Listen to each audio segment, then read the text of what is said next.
Whoa, what?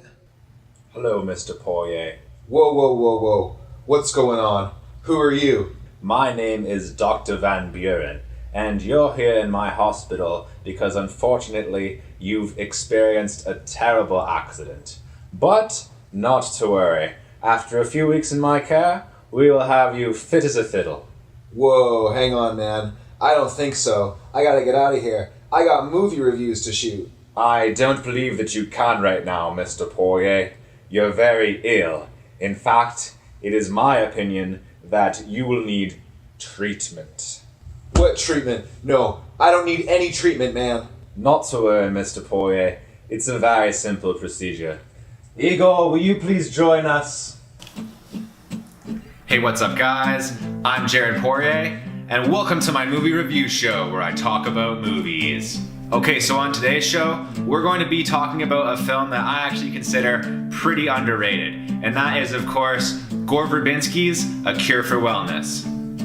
And much like the last film that I reviewed, Dog Eat Dog, this is a movie that I think is not getting the credit that it deserves. And in the case of A Cure for Wellness here, I think that this film has been really underappreciated. Alright, so let's get right into it, guys. This film stars Dane DeHaan, Jason Isaacs, and Mia Goth. And it's directed by Gore Verbinski, as I said earlier. And this man has an incredibly varied filmography. Gore Verbinski directed The Ring, he directed 3 of the Pirates of the Caribbean movies, and he directed that animated movie about a lizard, Rango. And yeah, all those movies were made by the same guy. They were all directed by Gore Verbinski. And with A Cure for Wellness here, I think that Gore Verbinski delivered another excellent film. And why do I think this film is so great? Well, let's start with the cinematography.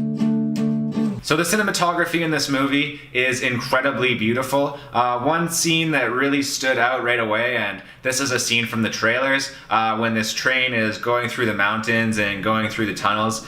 Just beautifully shot, very creatively shot as well. There's a lot of other beautiful scenery in this movie.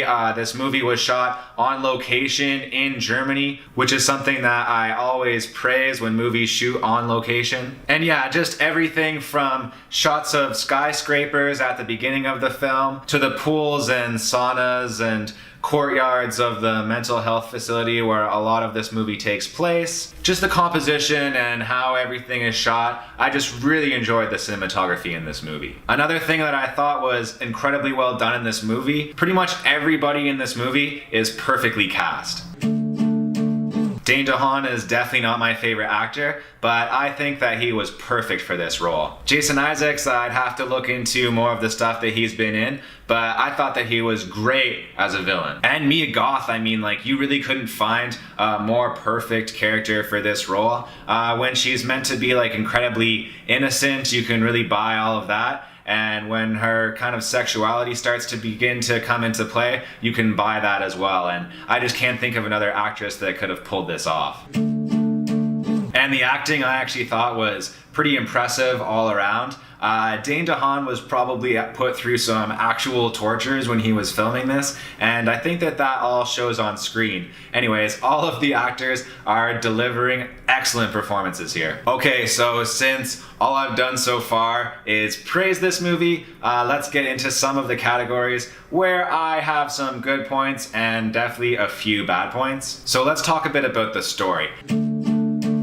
And overall, I thought that the story was very good. At least the main story, let's call it the A plot, where you have this corporate executive, Dane DeHaan. He has to go to the mental health facility and bring back one of the other executives in order for him to basically be punished for some malfeasance within that company. Everything on that storyline is great. I think where the story really starts to deviate from that storyline is where, as an audience member, you start to lose a bit of interest. And I just think that some of the deviations that this story goes on, particularly when Dane DeHaan and the girl go into the town that's adjacent to the treatment facility, yeah, I just didn't find that much value in that whole bit. So yeah, to sum it up, I thought that the story was really good, really intriguing, but I didn't like when the movie lost focus of the main story. And there are a few parts in the story that were just a bit distracting, to be honest, from the central message of the film. And since we're talking about the message of this movie, let's get into the themes.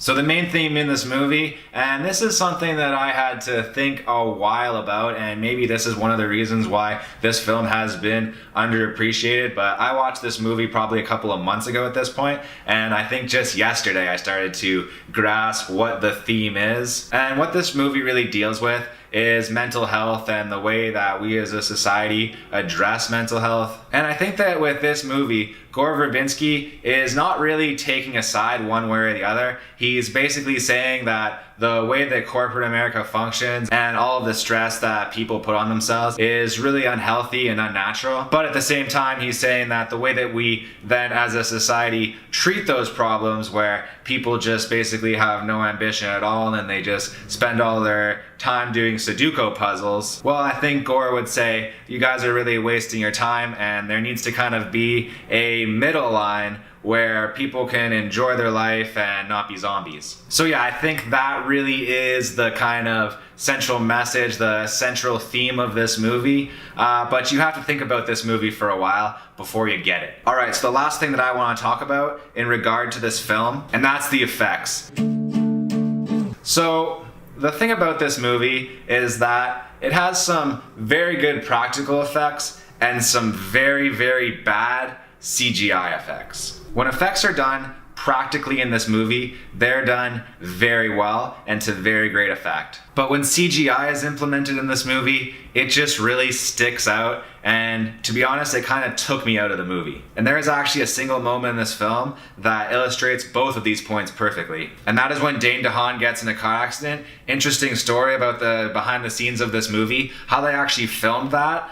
It's all practical. They took Dane DeHaan and they strapped him into basically like a human rotisserie and spun him around a bunch and filmed that. And Dane DeHaan did unfortunately end up dislocating his arm from that stunt, but I think that it was worth it. But yeah, in that exact same scene, there's this like CGI deer. He hits the deer and that's why he gets in an accident. And the deer, honestly, it looks like it's out of Shrek or something like that. It looks like a cartoon. But I just think that with a film this great, you gotta stick with the practical effects and don't be using that bad CGI. Alright guys, so now I just want to give you my final thoughts on A Cure for Wellness. So overall, I thought that this film was a fantastic cinematic experience. Believe me guys, this movie is a feast of weird shit for your eyeballs. There's so much cryptic, intriguing imagery in this movie that it just draws you right in. It was incredibly ambitious of Gore Verbinski to even attempt to make a movie like this. And honestly, I would love to see more movies that are like A Cure for Wellness, and I hope that Gore Verbinski attempts this type of project again in the future. Alright, so that's it for my thoughts on A Cure for Wellness, but I'm interested to hear what you guys have to say. So go ahead and drop a comment and let me know if you agree that this film has been underrated, underappreciated, or if you think that the critics are right and this film is not actually that great. But yeah guys, that's gonna be it for now. As always, thank you guys so much for watching. I love you guys, and I will see you guys next time.